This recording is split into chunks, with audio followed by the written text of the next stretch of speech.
Hi there. My name is Meredith Graham. I'm the Director of College Counseling here at CollegeWise in Columbus. For the purposes of today's video, though, I'm speaking to you as a former college admissions officer who has read a lot of application essays over the years. Before joining CollegeWise in the summer of 2013, I spent about 15 years on the college side of the college admission journey with students. But the bulk of that time, the biggest chunk of that time, was that I spent 7 years as Associate Director of Admission for the Cornell University in upstate New York. And during those 7 years, I read more than 10,000 applications. And since those 10,000 applications all had at least 2 essays with them, depending on the year, you can sort of do the math about how many essays I've read over the years. And that is as many as it sounds like, by the way. That is really a lot of essays and applications. But what I want to share with you today is information on how to really write a great college essay. And so we're going to go through some different tips and tricks to really get you to the place where you can have fantastic essays. What ends up happening a lot of times with the college essays, students don't necessarily know really how to approach them. And that's not your fault as a student. College admissions officers try to say, like, it's about getting to know you as a person, but students really tend to come at it a little bit more thinking, what's going to sound good? What do they really want to hear? And that actually will backfire 100% of the time. If you try and sort of reverse engineer an essay and try and tell an admissions officer what you think they want to hear, what you end up doing is writing what is often known as the McEssay. And this is a term that was coined by Park Muth, who was at the University of Virginia in admissions for a very long time. And this was part of a blog post that he wrote, I don't even remember when, 10, 15 years ago. But he talked about McEssays, 5-paragraph essays that consist of abstractions and unsupported generalization. They are technically correct in that they are organized and have the correct sentence structure and spelling, but they are boring, sort of like a Big Mac. Now, I will say, after having read thousands of college essays, this is right. I would say about 90% of essays you read when you're on the college side are pretty predictable. They're a little bit boring. And again, there's nothing wrong with a Big Mac, and especially after COVID quarantine, maybe you're feeling like, hey, I'd really love a Big Mac. So I know some people were in that place, but when you're looking for something interesting or unique, which is really what the college application is about. It's about you being your best self. You don't want to seem like you're the same as everybody else when you're writing your applications. You don't want to be the same as everyone else. You want to be you. You want to be your best self in your applications. And this, a McEssay, is not the way to get there. You want to be in that 10%. You want to have an essay that an admissions officer reads and thinks, oh yes, like I'm excited about this, where you print it out and you set it aside and you share it with your colleagues. That's the kind of essay that you want to write.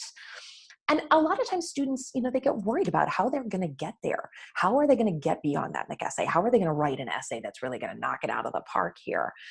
And really, any student can write a fantastic essay. It doesn't matter if you're a straight A student in English or if you're somebody who really struggles to write well. It doesn't matter if English is your least favorite subject and you'd rather, stick with quantitative stuff with calculations and math and what have you. That's fine. It's all about identifying the right story and then presenting the information in a way that's going to be compelling and interesting. And so that's what I'm going to talk about. I'm going to talk about 4 tips to get beyond the McEssay. And before I really get into those tips, I do want to say that the tips apply to any essay that you're going to write. I'm primarily talking tonight about the personal statement, the main personal statement that goes with the Common Application or with the Coalition app if you happen to be using that. But really, these same tips apply to any of the essays that you're going to write, whether it's the essay for Ohio State for the Honors and Scholars Program, or whether it's a Why This College statement, or talking about how you fit into, a college community. These tips work for every single one of those essays. If you have to write a couple of sentences together in a cohesive, thoughtful way, these tips apply to all of those different areas. And again, it's all about telling your story. It's all about sharing who you are. So the first tip I'm going to share here is Don't try to impress the admissions officers, just be honest. And you remember earlier when I was saying that a lot of students, they sort of come at this thinking, what's going to sound good? What do they want to hear? And this is really sort of that driving force of that. It's sort of thinking like, I need to sound good to them. I need to impress them. And that really isn't the point of the essay. An admissions officer will decide whether or not they're impressed by you based on your transcript, based on your grades, based on test scores, if you have them, which, some people aren't going to have them this year at all, and that's okay. But they're going to decide whether or not they're impressed with you from those other things. The point of the essay is for them to get to know the person behind the transcript. This is one of the few times that you have a chance to talk about yourself and share something about yourself in your own words, in your own way, with an admissions officer. And so you really want to make sure that they get a sense of who you are. Now, no teenager, no person can really capture their entire self in 650 words or less. It's just not possible. But you can give them a little bit of a snippet, a little bit of a snapshot about who you are, and who they might expect you to be on their campus. So I'm going to share a couple of different stories of different students I've worked with over the course of this seminar here, the webinar, I guess. And the first one was a student I worked with a few years ago, and this is still one of my favorite examples for this. And Amanda was at the top of her school. She was valedictorian of her class, had perfect A's, perfect test scores, AP, everything, had never gotten anything but A pluses all across the board. And as we were talking and brainstorming her essay, there was this theme that kept coming up in a lot of the different stories she was sharing with me. And finally, she said this one sentence, and I said, that's the first line of your essay. And she said, are you sure about that? I'm like, trust me on that. And her sentence was, I screw up all the time. Now, for somebody who is a valedictorian of the class, who has perfect A's and perfect test scores, that seems kind of counterintuitive to lead with, I screw up all the time, especially since she was applying to places like Harvard and Stanford and Yale and University of Chicago. That seems very counterintuitive to lead off a personal statement with that. But the stories she was telling me were about the different things that she was trying over the years. So things like she was an experimental baker. She liked sort of playing in the kitchen and trying out and experimenting with new recipes. And so she talked about some of the big mistakes that she made, including the one time where she grabbed the salt instead of the sugar. And so, of course, that's going to be pretty gross if you're trying to make cookies and you have salt in them instead of sugar. And she talked about a time when she went hiking with friends and she grabbed the wrong map, and they ended up getting stuck out in the wilderness with a map that was the wrong one and getting lost and trying to figure out how to come home. And she talked about, when she did debate, which was one of her big activities, it was something she loved. And she talked about how she got feedback occasionally from judges that would say things like, your argument was just bad, which, nobody likes to hear that, let's be honest. But for her, when she told the second parts of these stories, she learned something from each of these experiences. And the theme for her, the point of her telling these stories, was that she always learned from her mistakes. She never made the same mistake twice.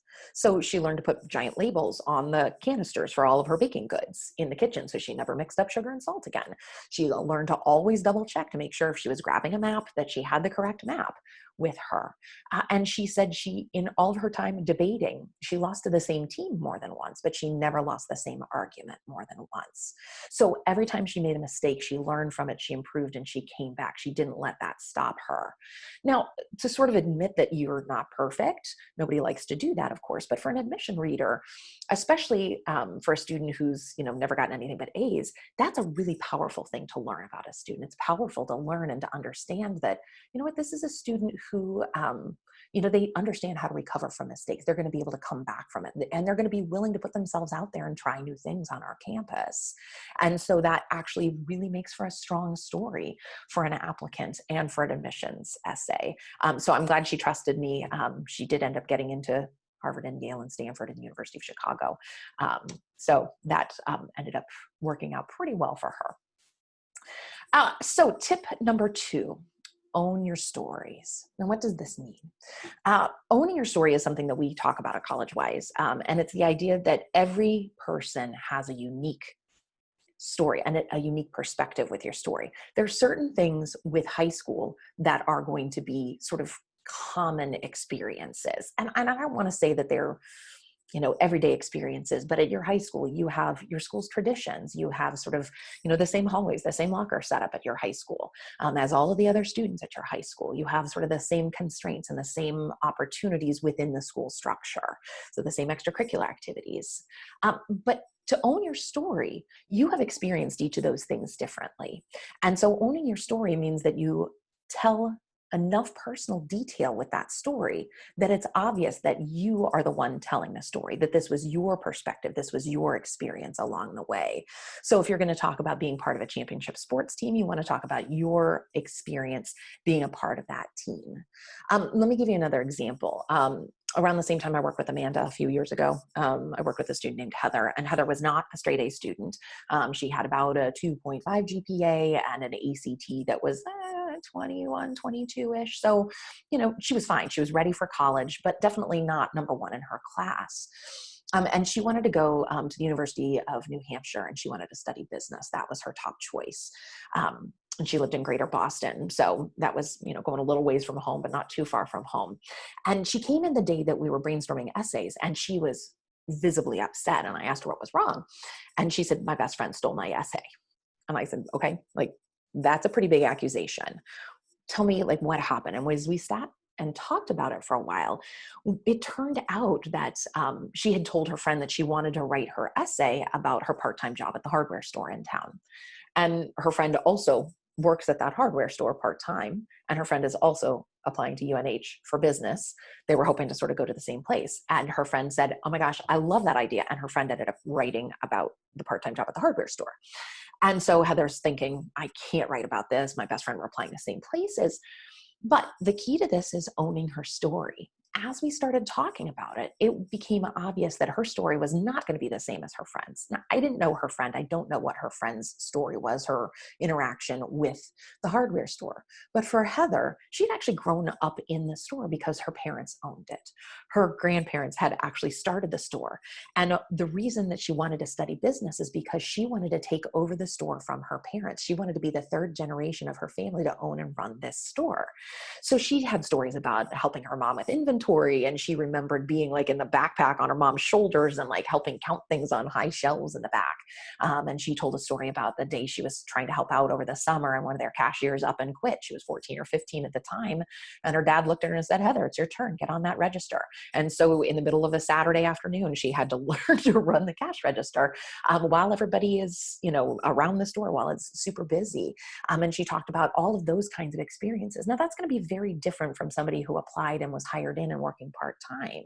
So by having her own her story, adding all of those personal details in here, it was obvious that this was her story and that she was the only one who could be telling this particular story. Now, when you're working to own your story, when you've decided on your essay topic and you're working to add these details in there, you want to ask yourself, could anybody else be writing this essay? Could anybody else be telling this particular story? And if the answer is yes, then you need to add more personal detail. And if you get to the point where you have added as much personal detail as you can to that particular essay, but it still could be someone else's essay, then I'd encourage you to reconsider that particular topic. It doesn't mean that that story isn't powerful or important to you, but it might not be the best story or the best topic for your essay. You might want to consider talking about a different story where you can make sure you own it fully, where it can be completely yours from start to finish in writing. So don't try to impress, just be honest and own your stories. Those are the first two tips. The third tip, don't repeat information from the rest of your application. Now, the application is put together where each piece is telling an admissions officer a different thing. And so you want to take advantage of every piece of real estate in there. Again, it's hard to capture any person's life in a series of documents like this. There's only so much you can do with that, but you don't want to waste any of those opportunities. I used to see students sometimes who would, in their personal statement, they would take their activities list and they would basically reframe it in paragraph form and explain all of their activities as their personal statement. And that was a huge miss because I didn't actually learn anything new about the student at that point. They were just repeating information that I had learned elsewhere. So the way that you make sure you don't repeat information is you either add something completely new. You talk about something you haven't mentioned anywhere else in your application, or you take something that you have mentioned elsewhere and then you add a ton of new information. So the adding new information, I had a student a few years ago who on his application, on his activities list, he liked to go to the movies. And he talked about how that was one of his hobbies, which, by the way, you can talk about hobbies on your activities list. It's totally fair game to do that. And he went every weekend, and he had collected all of the ticket stubs from all of the movies that he had seen over however many years. I don't even actually remember what number it was, but it was some ridiculously high number. And so he sort of had those listed in the activities list, but then he took the personal statement and took the time to really sort of talk about how he got started going to the movies and why he went to the movies and what the motivation was. And it actually hadn't even started because he was a movie buff. It had started because his dad had said to him, "You're too lazy. You're getting heavy. You need to get some exercise. Go get on your bike and go somewhere." And so he rode his bike into the city, and the nearest movie theater was there. And he thought, well, okay, I'm going to go in. And so that became his tradition. He would ride his bike to the movie theater, go to the movies, and then ride his bike home. And so that's actually how it started. It wasn't even because he was this big, movie buff, but then he also, was able to tell this entire interesting story about how he had developed this love for movies. It was a really sort of a fun, playful story for a student who was very serious in the rest of his application. And then I had another student a few years ago who added completely new information. We were chatting about his essays the one day, and he said something about studying new languages. I said, "Sid, I've worked with you for 3 years. How have I not known about this yet?" He said, "Oh, it's just something I do for fun. I just sort of do it on my own." And it turns out that he had actually been studying a bunch of different languages on his own and wasn't fluent in any of them, but had gotten to varying levels of proficiency in them. And he talked about wanting to do that because he wanted to stay connected with the friends he'd met at summer camp. And there were a lot of people from different places at his summer camp. So that was his motivation. Now, colleges aren't going to know anything about about Sid knowing other languages or about Bruce going to the movies if it weren't for them talking about this in their essay. And so you get a chance to get to know the students through those essays and through those comments. So don't repeat information from the rest of your application. Make sure you take advantage of this to share something new, either by expanding on something that appears elsewhere or by sharing a totally new story here. So the fourth and final tip here is that your essays should sound like you. Now, this is a struggle for students because, again, you sort of have that idea that you should sound impressive. And one of the challenges with the admission essays too is that this is a very different style of writing than you do in high school. You have the analytical papers and the research papers and everything that you do for your English classes and your history classes. And that is really important writing. That is an important style of writing to learn and to practice and to get proficient at or really great at. You will need to do that in college, but your college essays are not that sort of writing. This is much more like a personal narrative. That's still not quite right, but it's much closer to that. You're supposed to sound like you. If an admissions officer reads this and here's, in my first 17 years of my life, I have had the opportunity to reflect upon the grand opportunities that I have had, particularly with the internship where I procured a 500-hour volunteer stint last summer, and it was the most rewarding situation of my life.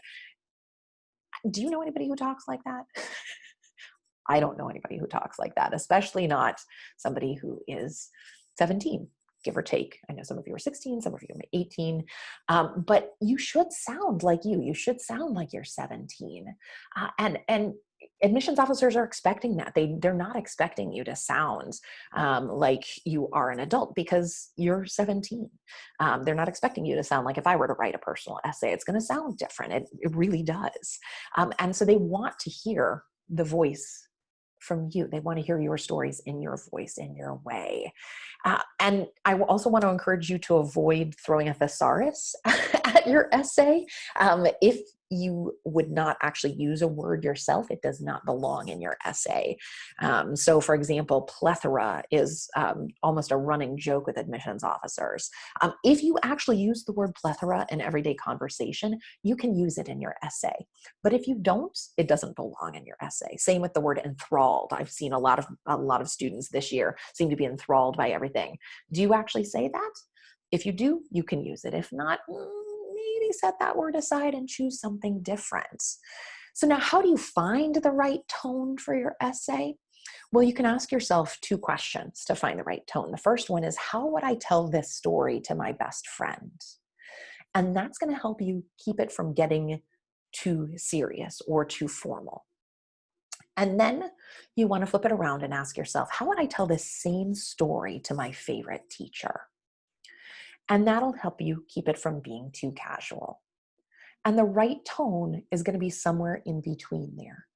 And again, it should sound as if you are the one telling the story. I find that the best essays are the ones where if you hand it to someone or email it to them and they read it and they come back and say, wow, that just sounds so much like you. I can almost hear you telling me that story. Then you know you've really hit a great tone for your essay. It really is really got the right kind of language and the right kind of an approach to it. Now, I know a lot of times students get worried because there are all of these essay cliches they hear about, and they hear about overused topics. And I've started to hear that from students. So I'm not allowed to write about sports. I'm not allowed to write about travel. I can't write about a service trip. That's not entirely true. It's the way you talk about it. If you're using the 4 tips, you can talk about sports. You can talk about travel. You can talk about service. You can talk about leadership. You absolutely can talk about them, but it's all about owning your story. It's all about making sure you're not writing these things to try to impress an admissions officer, that you're genuinely sharing this. So again, it's all about how you approach it. So a student of mine a couple of years ago, he was a 2-time captain of his championship hockey team. And instead of writing about the importance of teamwork and how they, won the big game, he wrote his essay on the friendships that he developed over his years in hockey, and had all of these really great stories about the travel and the time in the car driving to and from tournaments. And he had some really funny stories about when they were at particular hotels for out-of-town tournaments when they were younger, and he and his friends on his team used to run around. Apparently the remotes at this particular hotel, you could turn on and off the TVs in the different rooms. I'm not sanctioning this activity, but they actually did that. They ran around, and it was a really sort of a funny essay to read. And it showed his genuine heart and his caring for relationships with other people. And so that is a part of teamwork, of course, those relationships, but that's not what the essay was about. It was really about him and how he valued the friendships that he'd made over the years. And same with travel. If you've ever traveled anywhere, I have no sense of direction. I tell students this all the time. When I travel, I get lost easily. I still actually use GPS, even when I'm driving around town, just because I want it there. I mean, it's a security blanket in some ways, but I want to make sure I don't get lost. But getting lost, in a city in another country, that's absolutely sort of a rite of passage in some ways. So you don't want to talk about that.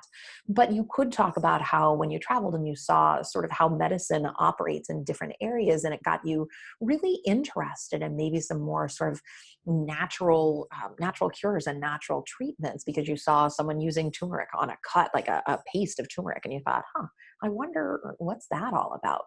And that got you really curious. And that's part of your motivation for going to college and being interested in medicine, is because of this experience, seeing and witnessing that and seeing the healing that happened because of that. So again, it's learning different ways of doing things, but it's a very specific element of that. Community service, same thing. Like, you can absolutely talk about participating in service, but it's more about why is that something that you're excited about? Like, why is that a passion of yours? So instead of talking about, it feels good to help other people, talking about why ending childhood poverty is something that's meaningful to you, how you got involved in that cause, how you got involved in working towards ending poverty, and the steps that you've taken towards that, the student organization that you founded, and all of the different opportunities that you've taken to try to help students, try to help young people so that they don't have a life of poverty.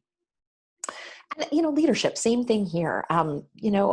Instead of talking about how, leadership improves, proves that I can help work with others, which, I would say we've all been, I think, in organizations where someone who has a title of president or leader of a group maybe isn't actually leading. So it doesn't necessarily have to be attached to a title. But even if you are going to talk about when you were in a leadership position, you can talk about how your 6-person cybersecurity team had a flaky member on the team who kept no showing for competitions on the morning of competition with no notice, and then only had excuses.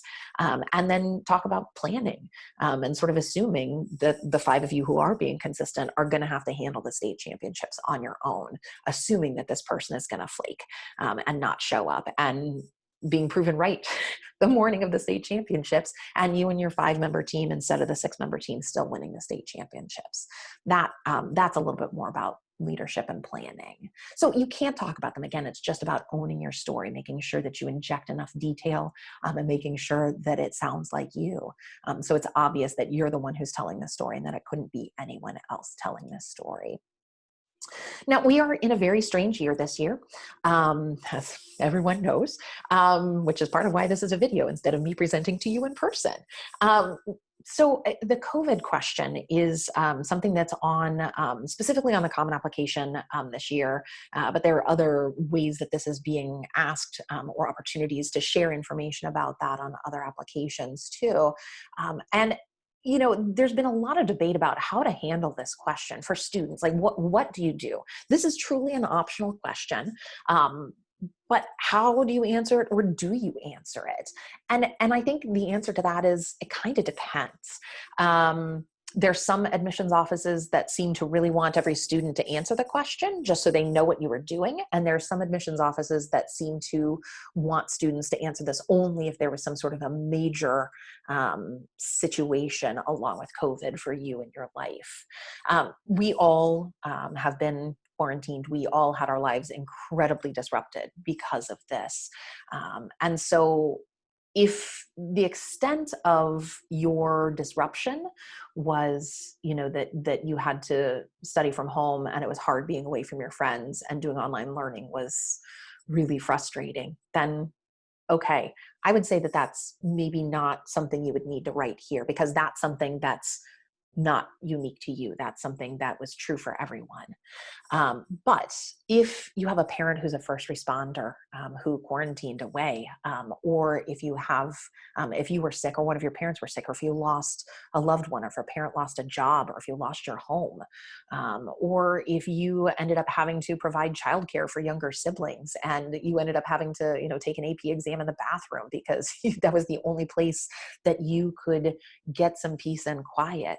Those are the kinds of things that you really want to make sure to talk about here, because an admissions officer will want to know that. And again, that's information they're not necessarily going to be getting from the rest of your application. Your school counselor is going to talk about how your school sort of transitioned to, online learning or blended hybrid model, whatever your school has decided to do. So they'll sort of share that and talk about how the grading scale was changed or not last spring, again, depending on your school. But you can talk about how it impacted you specifically. And that's the kind of thing that will work really well in here. So before we sign off completely, I do want to talk a little bit about proofreading. It is really quite important to make sure that you have another human look over your essay before you send it in. And that could be, it should be somebody who is maybe a decent proofreader. So if you have a parent who's particularly sort of good with things like apostrophes and punctuation and things like that, it can be that person. If not, it could be possibly your school counselor, it could be maybe a teacher that you trust. Ask around if you're not sure who to have help you with it, but don't just go through, spell check and just sort of accept all changes without having a human look at it, because spell check isn't going to catch these differences. And these are different words. They have different meanings. Now, most admissions offices, they're not going to try and play gotcha if you have one punctuation mark in the wrong place. But it really is important for you to try to pay attention. You also want to make sure you're getting the correct word in there. A lot of students will talk about how something has piqued their interest. And that is actually the P-I-Q-U-E-D, but a lot of times students will write the first word that's there. And that's sort of this. That is what the first spelling there says. It's piqued. P-I-Q-U-E-D is when something sort of attracts your interest and sort of makes you think like, might want to know more about that. So, and again, I will also say that goes back to your essay should sound like you. If you don't talk about something piquing your interest most of the time, it probably doesn't belong in your essay anyway. But if you're going to try and wedge it in there, make sure you're using the correct version of it. And the other thing, there are some other mistakes that are not going to get caught by spell check. And I am going to tell this story. This happened quite a long time ago at this point. It was probably about 15 years ago, but it is still such a great example of something that spell check's not going to catch. And, most years admissions officers travel. They go from high school to high school, from city to city, and sort of share about their colleges. And there are certain kinds of events, you've probably seen them, where, it's the colleges will travel together. And so, 5 colleges going to 5 cities and sort of talking about their colleges together and sharing information. And those are actually fun trips to be on if you're an admissions officer, because you have other people you're traveling with and you get a chance to tell stories in the car. And, you get to hear about how other people do admissions work. And so it's actually is really interesting and a lot of fun. But an admissions officer from Rice told this story when I was on this trip. Like I said, this was a while ago. But she told a story about an essay she'd read that year from a student who was talking about her volunteer work at a local hospital and how she absolutely loved it. She was incredibly dedicated to it. She spent several days every week there for a few hours at a time, and how she loved the relationship she built at the hospital. She loved, the people who were there over time. And I don't know, she was in an oncology ward or something, but there were, wherever she was, where she volunteered in the hospital, there were some people who were there long term. So, she talked about how seeing Mr. Smith's face light up when she walked into the room every week or every time she came, and how she just loved knowing that she was bringing so much joy to people. Well, that kind of a hospital volunteer usually is known as candy striper. At least that's one of the terms that's for it. Unfortunately, the student, if you're reading the screen, the student had actually written candy stripper through her entire essay. Not candy striper, candy stripper. And the admissions rep from Rice said as she's reading it, and of course now think back to, oh, this is such a rewarding time. I love the relationships I've built with people. I love seeing Mr. Smith's face light up when I walk into his room. Like, all of a sudden it takes on a very different cast when the entire essay is talking about candy stripping as opposed to candy striping. And so the admissions rep from Rice said she read it and laughed until she cried because it was so funny when the student was using this wrong word in there. And then she said she forced herself to sort of like step away, calm down, and she forced herself to come back and read it as she knew the student had intended. So talking about candy striping, talking about volunteering there. But this is one of the things that, spell check's not going to catch that. Spell check is not going to catch that. You need a human to read over your essay to make sure that you don't end up being a cautionary tale that I'm still telling 15 years later. So again, 4 tips to write great college essays. Make sure that you're just being honest with them. They really are just trying to get to know you as a person. They really want to understand a little bit more about you in your own words. Own your story. Make sure that you're sharing enough detail that you could be the only person telling this particular story. Make sure you're giving them new information. Don't waste that opportunity to share something new about yourself in that essay. And make sure it sounds like you. Make sure you're not trying to sound like somebody else. Make sure that the tone isn't overly formal. Contractions are okay. Apostrophes are actually okay in here, but make sure it actually sounds like you, not sort of an idealized version of yourself who you think it should sound like. It's okay to sound like you're 17 because most of you are. So that's the scoop. If you follow these, you're going to have some pretty fantastic essays along the way. So I hope this was helpful for you. If you have questions, please do talk to your school counselor and get whatever follow-up information you need about your application, your school's process, and any other school-specific tips that your counselor has for you. Thanks. Have a great, very lucky application journey this year.